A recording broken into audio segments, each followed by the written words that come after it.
Welcome to session 8. I'm assuming you've just watched session 7, or you remember still what was on it, and we told you then that we're redoing both 7 and 8 because of some things that we learned in the process of doing 7 and 8 that we needed to correct, and I think that you have that on your mind. Certainly we have it on our mind, because we not only are redoing 7 and 8, we're doing 7 and 8 in pretty much back-to-back the same way that we did them yesterday. I want to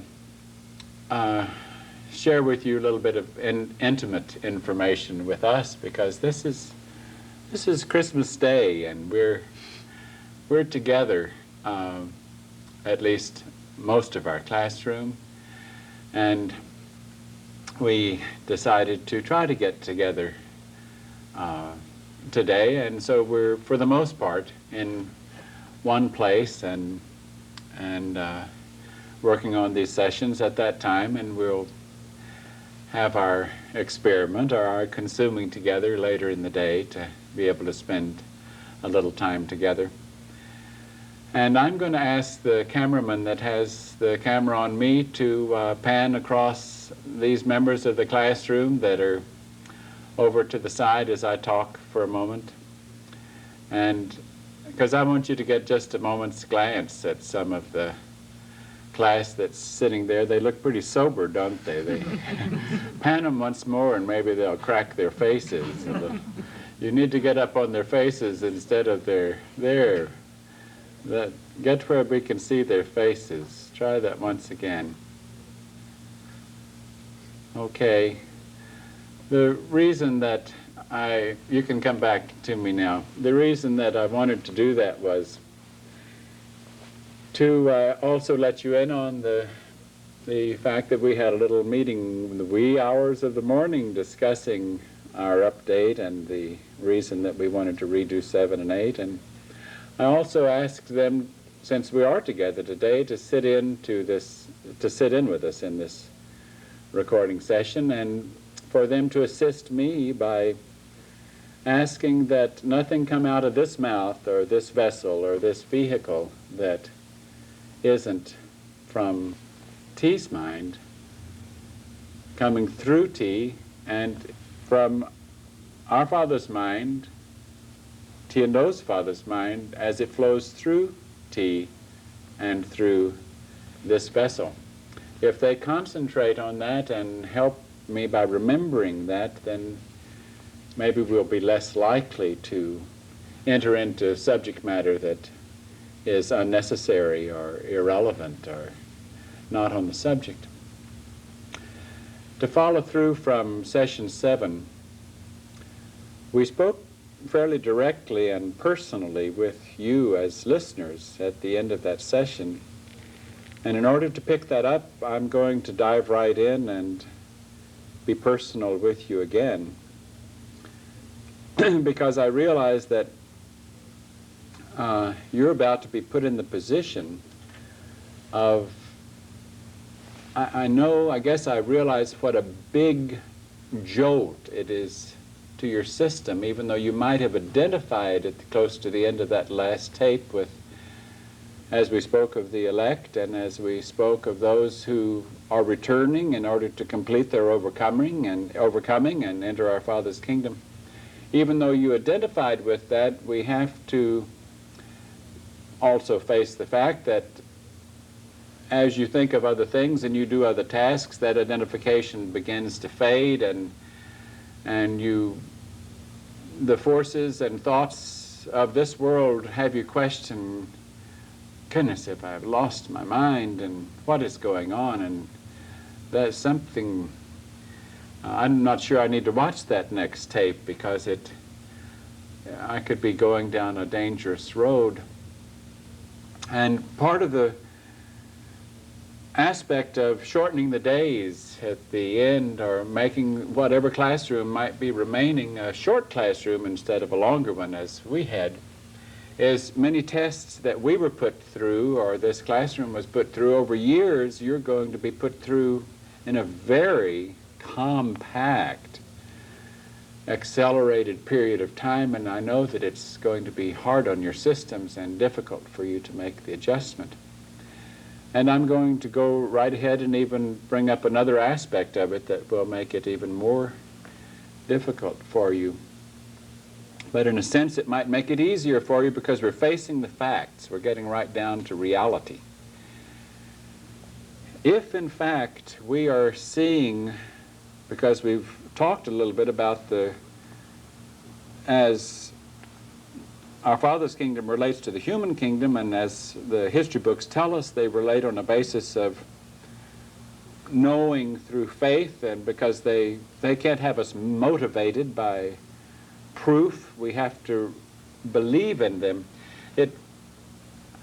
If you come this way, if you correspond with us, or you let us know that this is something that you must do, and you want to start identifying with us as wanting to be a child in that kingdom and wanting to rid yourself of your humanness, then you're very quickly going to also realize that you're going to be, in a sense, submissive. You're going to kind of present yourself as putty in our hands because we're representing that kingdom. And I know this is one aspect of it that it is hard to adjust to. In a sense, you have to face right now and continue to face, do I really believe? Do I really believe that this individual that camera is on and these students of that individual, are they really vessels? Are they really of our Father's kingdom? Are they functioning that way? Is the information that is coming through them that information that I can recognize as from my Heavenly Father's kingdom? Can I see the pieces of the puzzle falling together? Is it speaking to me? And if it is speaking to me, then I have to also accept the more difficult realization that this is going to mean that I'm also going to have to get out of a situation where I'm simply watching this tape and do the things that this is going to begin to require as we get more into the specifics with you. And so I have to really look very carefully and examine my own belief. When Jesus said, if you believe me, all those that believe on me and come through me to my Father, He can offer you His kingdom. This is the same thing. I mean, you're being put to the test of, can I recognize this classroom and this individual that's on the camera as from that same household that Jesus represented?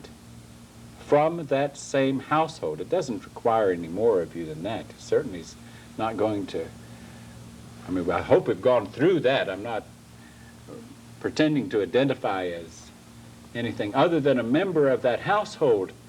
And I know that I'm of that household, but the question is, do you know that I'm of that household? And if you don't, I don't want to talk you into it. It's a good time for you to put away those tapes or put them in the garbage can if you don't know that. Because now you're being put to the test. Do I recognize this information? If I do recognize this information and the information seems true, then I have to accept the packaging.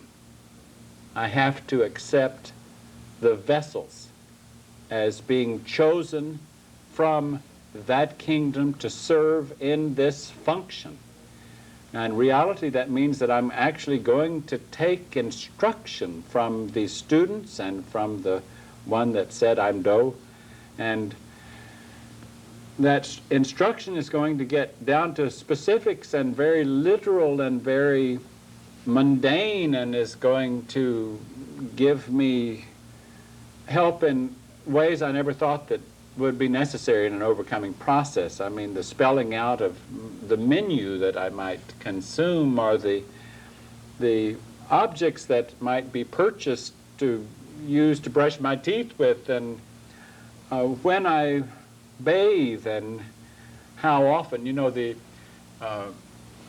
one of the helpers here brought up that the way we discussed partnerships, or maybe this is on one of the tapes that we've decided not to use, and we'll discuss it again, but they thought that the way I expressed it, you might be confused and think that partnerships go into the bathroom or to the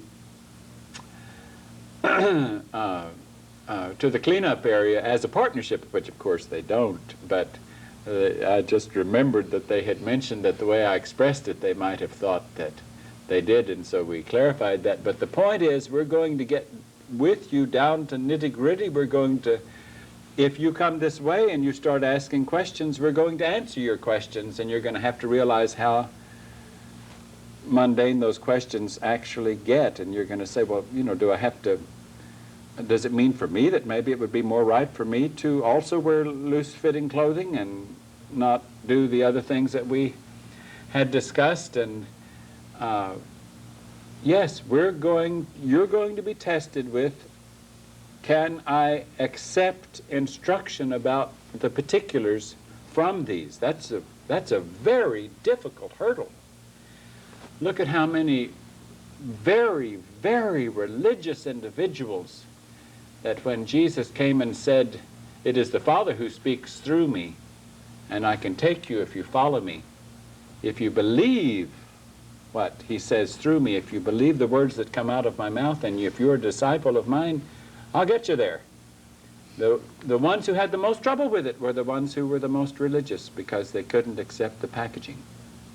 Because the packaging that Lucy had sold, or Lucifer had sold them, was so tinted and so Old English and so wrapped in such spiritual packaging that it was unrealistic, and it was like it had to be fulfilled. It's like wanted the bells to ring and the heavens to move and to be the beginning of a Spielberg film, something that was really showed all the miraculous aspects. It certainly couldn't be like somebody sitting on a tape telling me that they've come from the kingdom of heaven to help me get there, and that in order to get there, I'm going to have to literally and actually face all the little things, the little habits that I have, and change them in order to be a crew member and learn what crew membership really is. And yes, that is where we are.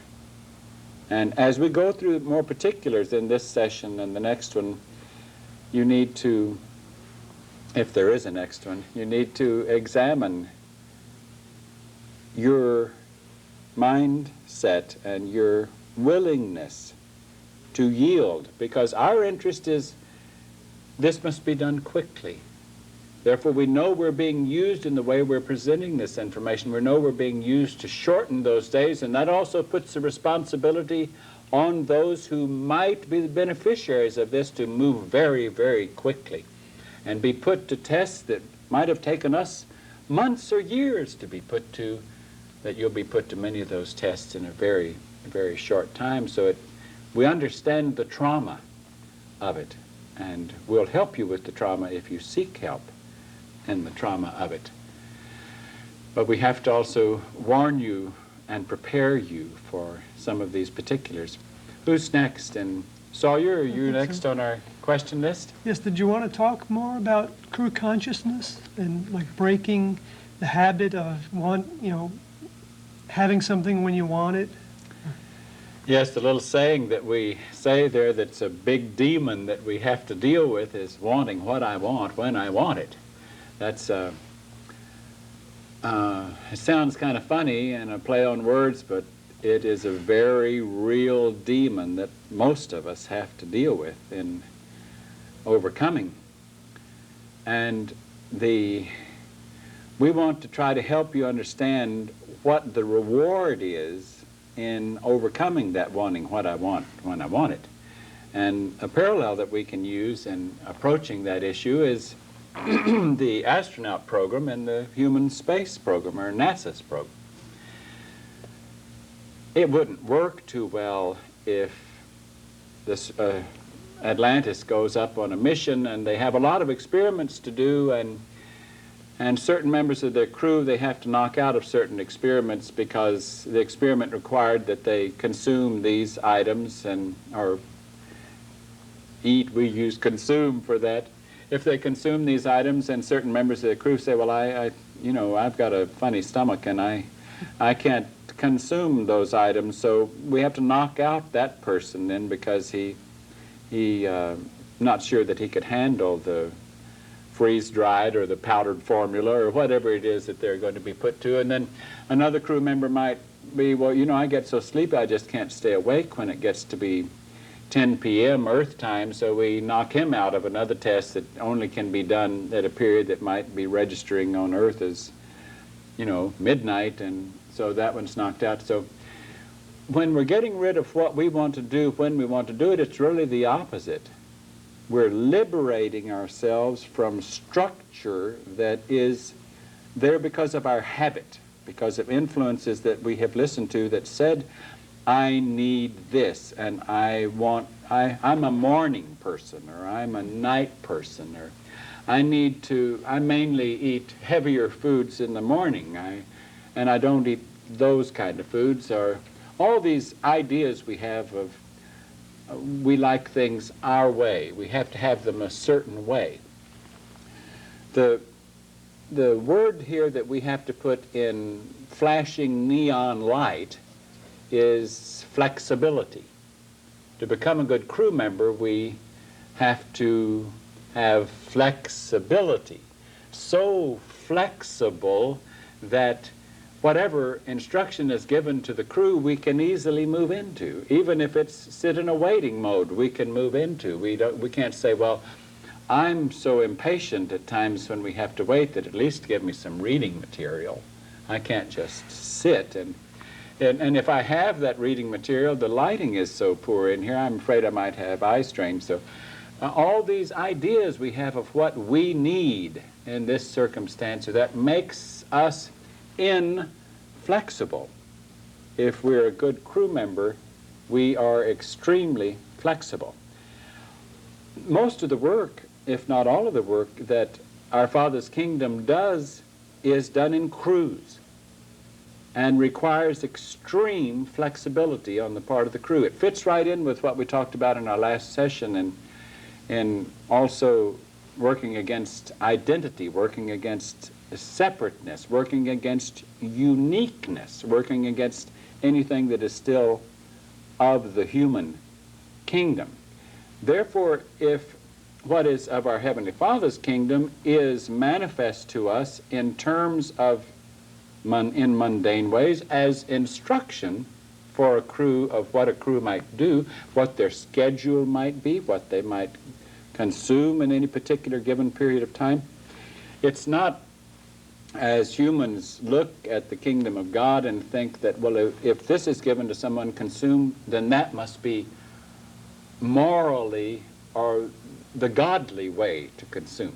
Thinking that it's, here again, it's that old English and that fancy packaging or that spiritual approach to it. They can't think of the kingdom of God as being very practical, very realistic, and just facing issues as tasks come up.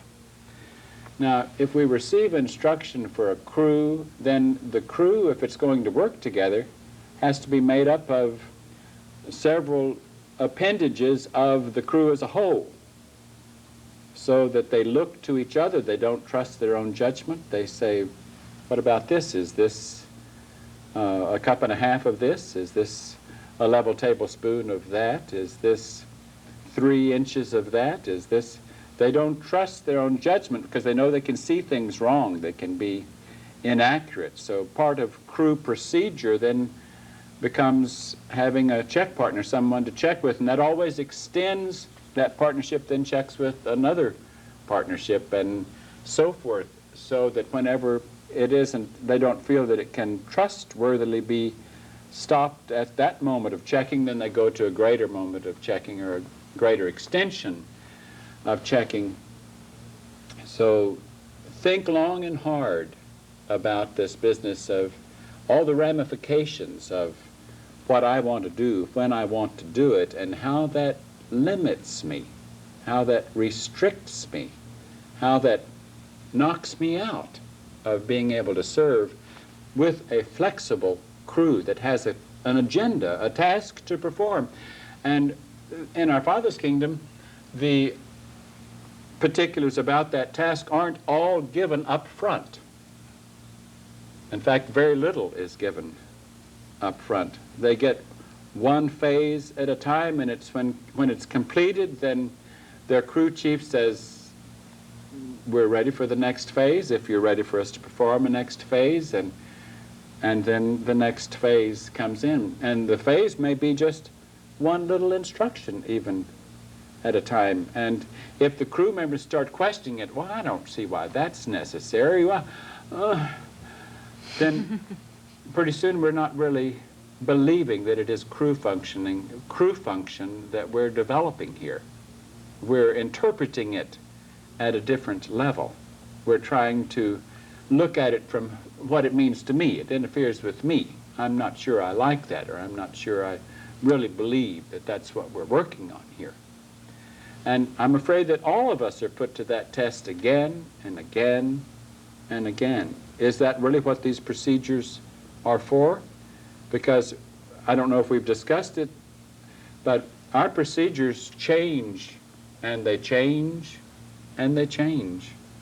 Our diet changes, and it changes, and it changes. Our time of scheduling things change, and our partnerships change and change. What we can count on is change, and it comes pretty rapidly. And change gives us new opportunity to be more flexible, that neon word, and so that a crew member can function well as just an appendage, or as we use the illustration of a cog in a wheel or a spoke in a wheel, that if the wheel has a function to perform, then one spoke shouldn't sing louder than another spoke or require certain attention that other spokes don't require, or have in its mind something different. It may not understand what the wheel is even performing, but if its head is in the right place, it doesn't even question what the wheel is performing. It says, I can see here that we're performing a function. I may not understand it, but it's not my place to question it. And I know that I'll be more inclined to be in a position where I can serve if I stop questioning, because then I'm not muddying the air. You know, I don't know if we've discussed it, because I keep getting confused of what we covered in session 7 and 8 that we discarded. But we have to bring up here the issue of telecommunication, because is that the term? Telepathy? Telepathy. Oh, mhm. Telepathy. We say, funny things come out of my mouth. I realized in listening to a session that in one session I had said on hands experiment when I meant to say hands-on experiment. And I think in the sessions that we did yesterday, one came out, well, I don't know what kind of rat pack you are, meaning pack rat. So a lot of things come out backwards, and we have to turn them around and try to adjust them. Mental telepathy is a human definition for a kind of communication that is common in our Father's kingdom. Now, and the reason we have to bring it up and discuss it is because we're not trying to point out, oh, isn't that neat that members of our Father's kingdom can communicate mentally.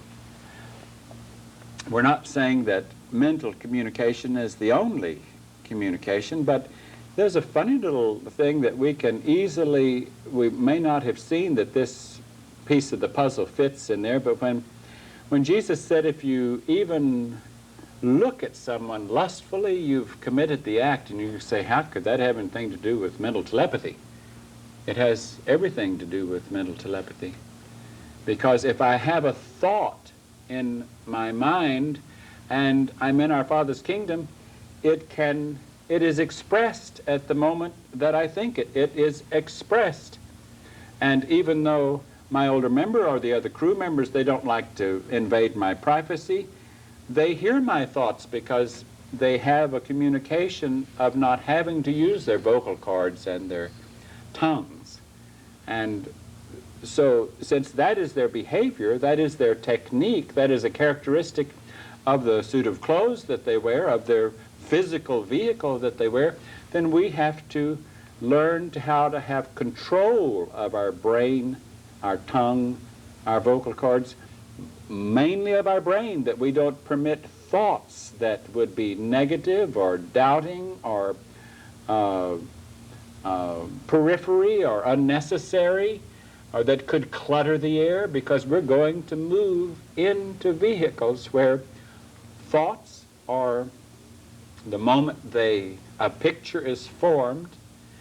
You remember how in our last session we discussed that when a picture is formed in our heads of the knowledge that, excuse me, that our Father's kingdom has shared with us, that picture is so big and it's so magnificent that it becomes evidence, it becomes proof to us of the existence of our Father's kingdom, and it becomes a picture that we can use to work with daily in our behavior, and that we can refer to refresh our memory so that we don't have to doubt the reality of our Father's kingdom. In that sense, faith then presented that picture, then that became evidence that we could utilize. So all this is interrelated and connected. We're sharing with you several little different ways at looking at the same picture at this moment. So mental telepathy is a very important aspect of crew participation, not letting thoughts enter our mind that can be an interference. Knowing that our older member can read that thought. I mean, if we have that thought, it just comes right to them.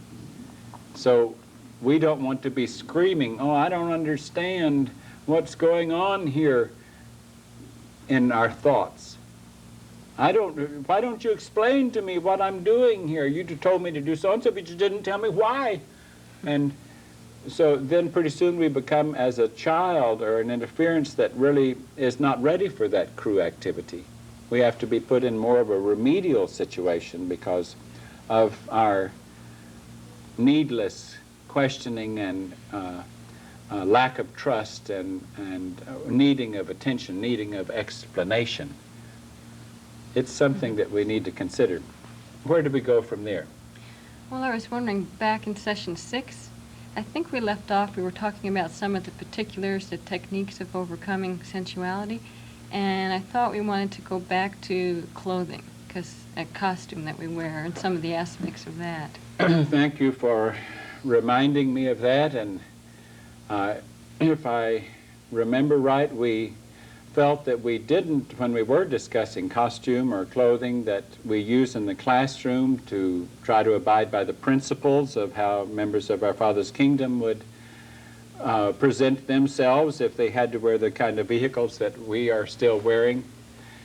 We we left off, if I'm not mistaken, some little things that may not be that significant, but we feel like to mention them.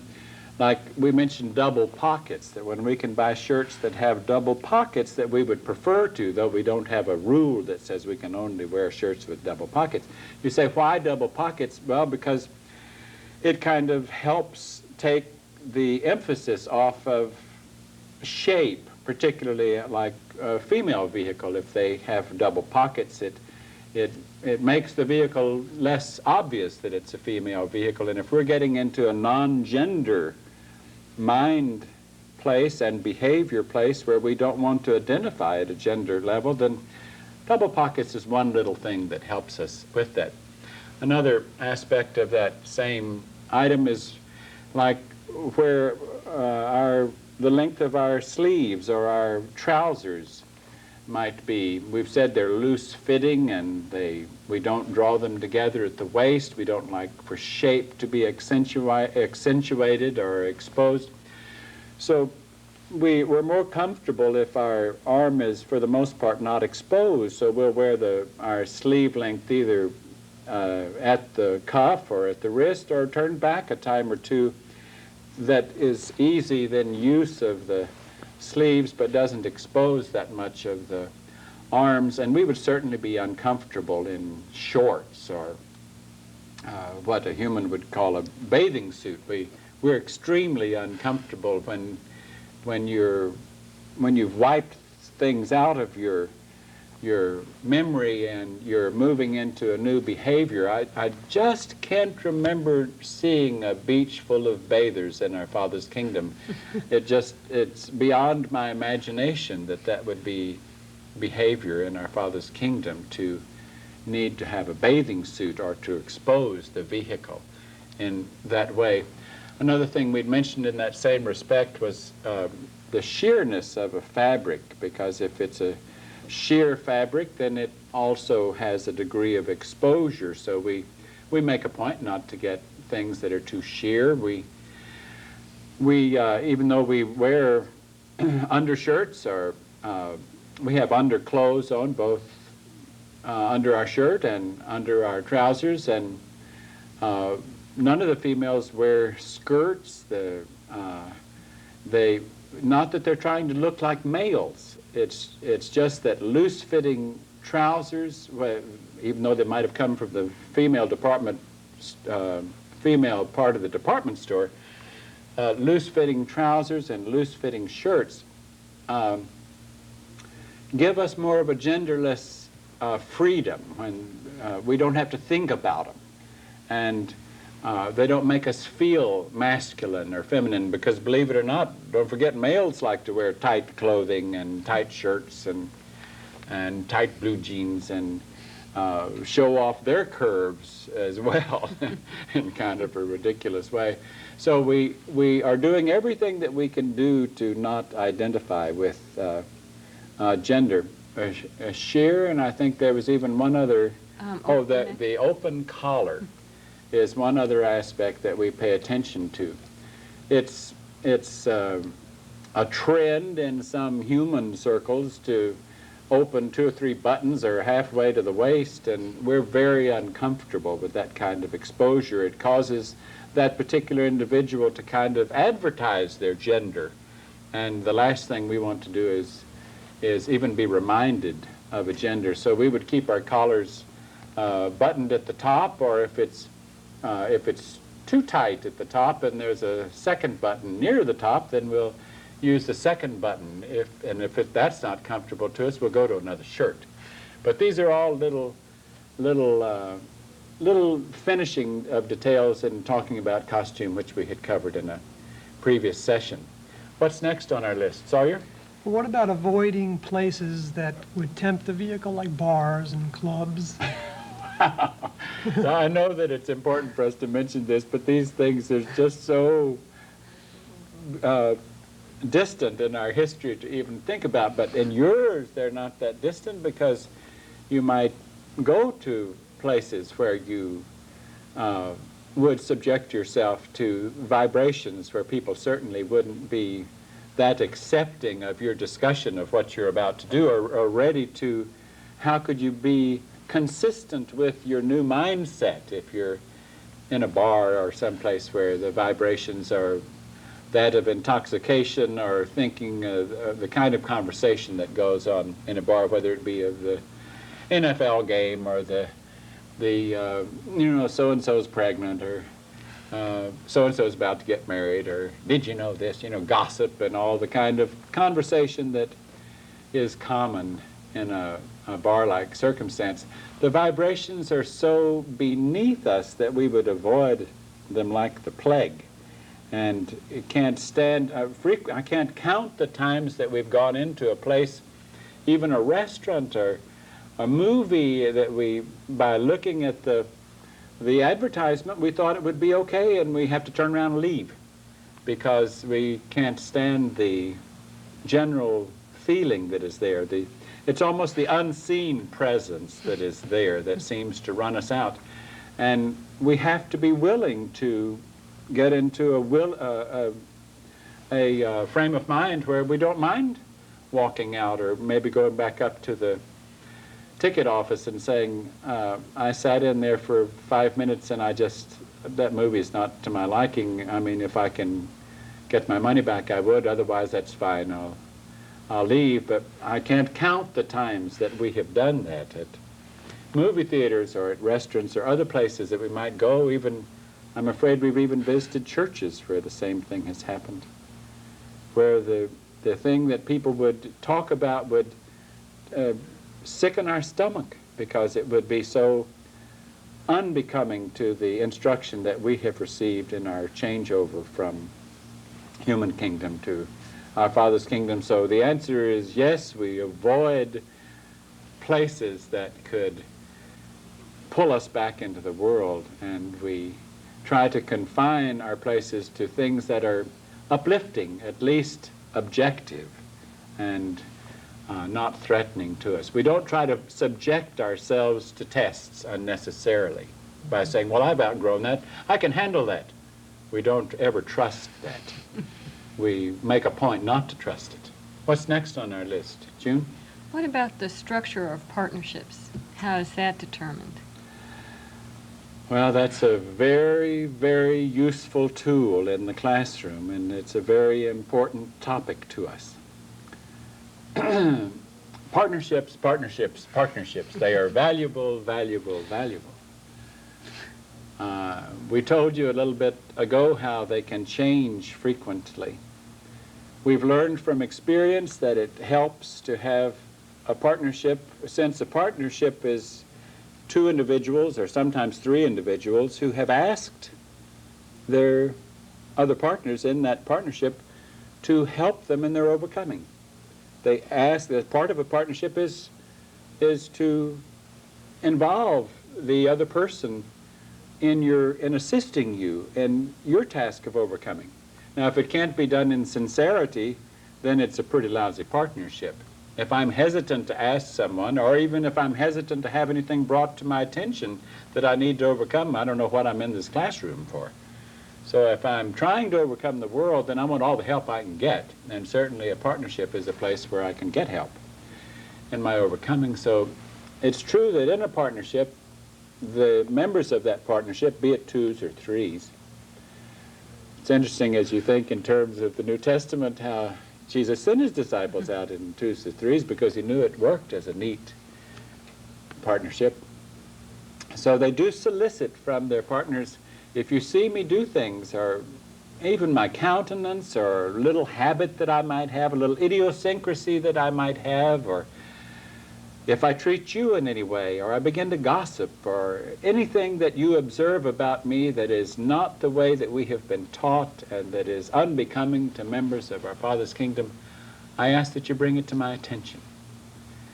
And then, but what if we were in a situation where one partner is pretty sensitive emotionally and they have a hard time dealing with it if the other partner brings it up in a way that hurts their feelings? So even though the one partner is trying to learn not to respond that way and not be so easily hurt, they have to get past that. On the other side of the fence, the person who is not very diplomatic in bringing up something that needs to be overcome has to work very hard at learning to be diplomatic, and also has to question their judgment department. Am I seeing a lot of things critically that maybe surpass our teaching and our instruction, and maybe it's me, maybe it's still my humanness that is finding fault here by some judgment at the human level, and instead of the way I've been taught by my teachers or my older members. So you can see all the ways that can work. One aspect of a partnership that is so valuable is to not have a partnership made up of two individuals that could easily fall back into being attracted to each other at the human level, or in an emotional involvement, or in a sensual involvement. I mean, you see June and Sawyer here, and male, I'm sorry I said that, because they are not, but to appearances their vehicles are. And Sawyer still sees with his eyes, even though he's trying to train his eyes. If he lowered his vibrations, his eyes could see remnant of female vehicle, and vice versa. June could see remnant of male vehicle. And so it's an important factor to, certainly for the most part, to not place vehicles in a partnership where because they are not partnered, even though they have been given tasks where they are partnered for a period of time. They are partnered in the aspect of serving as teleprompter and helping me in this task.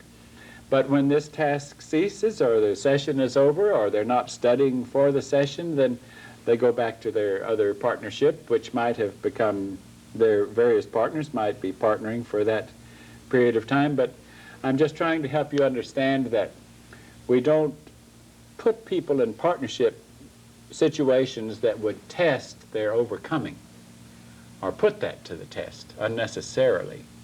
So if I'm still dealing with, even if I don't think I'm dealing with, but my teacher might realize that I'm still dealing with, then we wouldn't be partnered in a relationship where it's male-female.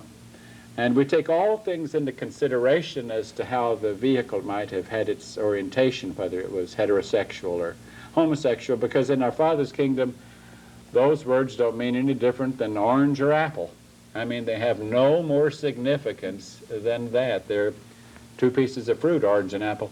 And as far as our Father's kingdom is concerned, that's two aspects of sensuality, reproductive activity, side issues of the human kingdom that is completely inappropriate, not therefore bad and ugly, but it's not done. It's not needed. It's not a behavior that is there. Remember, babies are not born in that kingdom from a female's womb. And remember, babies are born from the human kingdom as adult humans, and they become babes in that kingdom. That's the way that works. So everything we can do to make a partnership work, we don't like to put them to the test. If let's say sometimes partners might be so much of the same mind and the same faults and not be able to recognize those faults that it doesn't work. If one person is given to lack of restraint and being too boisterous, and they're partnered with someone else that has lack of restraint and they're too boisterous and they're careless and they upset things, not meaning to, and they can't really help each other that well because they don't see those things. So it helps to kind of calculate, and we get instruction to calculate a partnership in areas that they can be helpful to each other. And never can one partner cover all the needs of another partner. That's part of the reason why partnerships are frequently changed in order to have us, what are we trying to become? Flexible in neon signs, so that we can serve as a crew member without having to require special attention or having to deal with things. What's next on our list? Sawyer? Well, can you talk about how death and disease, this is, I guess, off the subject of sensuality, but death and disease can bring you closer? I think that we should address that, and because it can help us understand. Well, let's take what we have talked about, how in our Father's kingdom, death is not when the vehicle falls away. That when the vehicle falls away, it has little or no effect on the soul. And death only applies to the soul. So when a vehicle drops, it's not affecting the soul, then death does. But humans use term when the vehicle falls. Now there is a little bit of something that happens when we lose the vehicle that can help us because frequently when a person is traumatized because they're about to lose their vehicle, that they turn closer to God, or they try to clean up their act a little bit and examine whether or not they are maybe going to their Creator, or that maybe this world is over for them, and so they're wondering about, well, let's face it, there's not much time they can make much significant change in their behavior or their likes and dislikes or becoming a crew member, but they can start trying to get a little closer in their consciousness to their God. They can start to examine their values, and therefore if that soul then leaves that vehicle, while examining that, then that means that that soul, as it enters another leaf of the human perennial plant, that it has a clean start, it has a fresher start with a goodness consciousness, looking to try to be something good. Or it may not have left that previous plant with that consciousness, and it would not enter with it. But death can be taken advantage of in the same way a so-called terminal disease puts us in the same thinking. We begin to question how we're going to spend our time from here till the end of our life, even though it isn't the end of our life. It's just when that particular plant, which is very, very temporal, when you think about perennials. But it can be used to get us closer, so that even AIDS or any contagious disease, any disease that is big on the list, or that humans might put in the category of plague, and can be thought of as a definite positive. Not a positive in the way that it's getting rid of the oranges. You know, why are the oranges so bad? I mean, it doesn't make any sense. It's a positive in that any disease can make us re-examine our values and make us question, why am I in this position? Am I put in this position? Where's the positive in this? If the positive is to make me think, should I be getting closer to my Heavenly Father? Should I become, in some people's eyes, more religious, which might be a turning point? In some instances, becoming more religious is not a turning point in the right direction. It can be a turning point in the wrong direction, because the religion they might be turning to is so filled with misinformation. And where does Lucifer like to put the strongest misinformation? In the religions that should house the realistic heritage information of our Father's kingdom relationship with this age in this 6,000 year period. So back to the question, death, disease, even though we know it is not death, those two traumatic situations can serve in a very good way to help a soul re-examine their condition. Why am I in this position? Make a positive of that. It's one problem with the concept of understanding reincarnation is that Lucy dives into that one too and colors it. He has you thinking that, you know, I've got to watch because I may come back as a bird or a monkey, or like the Hindus thinking like such a caste system that I can't get out of this caste system until I have so many incarnations in that, and then I'll work into another caste system, and I'll work into another caste system. I mean, our Heavenly Father's kingdom, in a sense, doesn't even really want us to understand reincarnation, because then we want to involve ourselves in past lives and get life readings and know where we were in the life before and the one before that. All that can do is against us. That can re-trigger things that were designed to be disconnected when we left that condition, when we left that plant and entered another one. Even though it's true that at the time we leave a plant, we're going to come right back into the same plant. If we were still tied to that plant, we're going to come right back, work our way right back into the same addictions if we still had those addictions. But that's about as far as it goes. But who is to say how many cycles are there? It's irrelevant. The issue that is at hand is, can this one be my last one? That is synonymous with overcoming. that is synonymous with graduating from the human condition to our Heavenly Father's kingdom, this can be your last one. So numbers don't count. It doesn't really mount to a hill of beans even how much I have to overcome. I mean, I can't say, well, if I haven't overcome so-and-so, then I must have so many incarnations still ahead of me, and I'll work my way up to that. You don't know. I mean, we don't know if our Father's kingdom is going to present us with another hothouse and another age to come that's going to last another 6,000 years.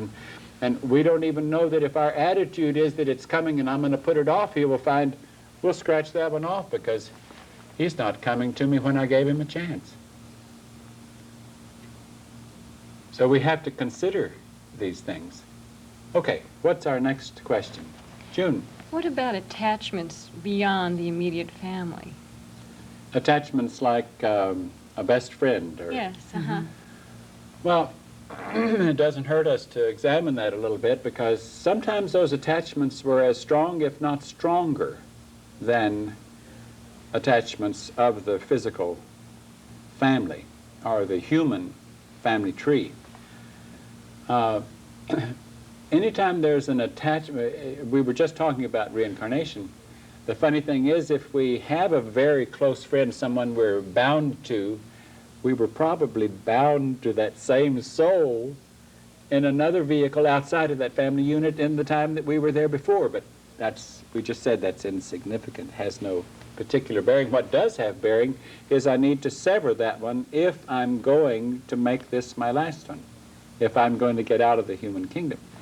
And it becomes hard to sever sometimes relationships where you have been intimate with someone and they've been the person you always run to cry on their shoulder or to tell them of what you've experienced, or you just had a miscarriage, or you know, whatever it is that's traumatic that you go and share with someone as your confidant.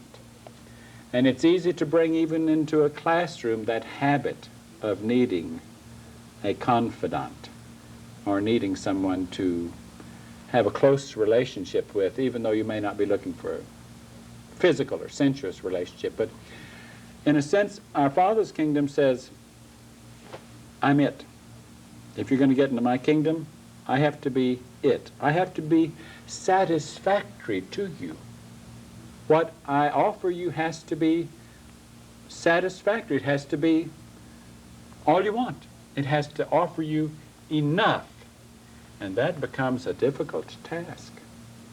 Because when you're trying to overcome the desires that you previously had, it's easy to find the vessel that is given to you for the kingdom of heaven to speak to you through. It's hard to find that vessel adequate supply to all of your needs until those needs are fairly well overcome and you have shifted to a new set of needs.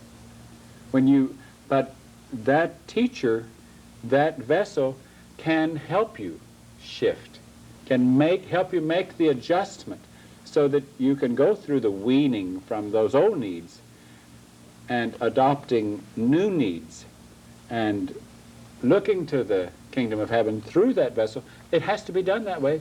I'm afraid Jesus warned us all of that it has to be done that way. Someone has to be assigned that position, and we have to accept the one that was assigned to that position, and that individual has to be satisfying to us, adequate to fill the bill of our needs. And that really puts the pressure on that vessel, because that vessel knows that his older member or his father more than fills the bill. So the big question, or the big problem that we have to deal with, is examining the bill that needs to be filled. Does the bill need to be changed? How much of the old bill is human? If it is, I have to strike it out. And then maybe if I strike it out, there's not much left. So I haven't really learned what it is that's supposed to be on that bill of what my needs are. Because we don't want to stop asking. We want to know what our needs are so that our asking not decreases but increases. Our asking as far as human things decrease, decrease, decrease until they are non-existent, and our asking of things of our Father's kingdom increases and increases. We said that pump had to be put into mechanism in our free will and our choice so that our thirst increases. And it only comes as we ask questions and as we pursue and we desire to become strong and flexible. A good crew member that wants to be available for service, and where the other crew members can say, boy, I'd really like to work on a crew with that crew member, not because that crew member's more attractive or more fun or more this, but is functioning. Someone who knows procedure, likes procedure, and can function in a way that we really feel like a mechanism that is working. And then talk about satisfying. That becomes very, very satisfying. What's next on our list, Sawyer? Well, I wondered if we might want to go on to the question about getting your house in order, like regarding your possessions. Oh, I Does that don't sound think right? we can go to that one too soon because that's a big one. Mention those things: getting house in order, Possessions, Possessions, indebtedness, or credit card use. credit cards. Boy, getting house in order, possessions, indebtedness, credit card usage. Okay, we'll start. I don't think we're going to get very far, but we'll start. If you stop and think about it, the way the world out there is designed, it makes fools of us because we involve ourselves in activity that we have no right to involve ourselves in. Now, how does it do that? Because we involve ourselves in activity on the basis of what we have borrowed. We buy now, pay later. We don't really buy now. We just sign a paper agreeing to buy. We haven't bought until it's paid for. And according to our Heavenly Father's kingdom, we shouldn't be participating in things that are not available to us. If we needed them, they would be available to us without signing a note to someone or without having to possess something before we could afford it. And yet the whole world out there revolves against working with objects and things that we have not yet paid for. And that is backwards. It also is obviously not of our Father's kingdom because it binds you more to the human kingdom. It puts you in a circumstance where if you left it to do what we're talking about, you'd leave a mess. And we can't do that. You can't leave a mess. So we have to get our houses. The first thing on his list was get our houses in order. And getting our houses in order means we've got to examine the whole status of, is there any validity to even possessing a credit card?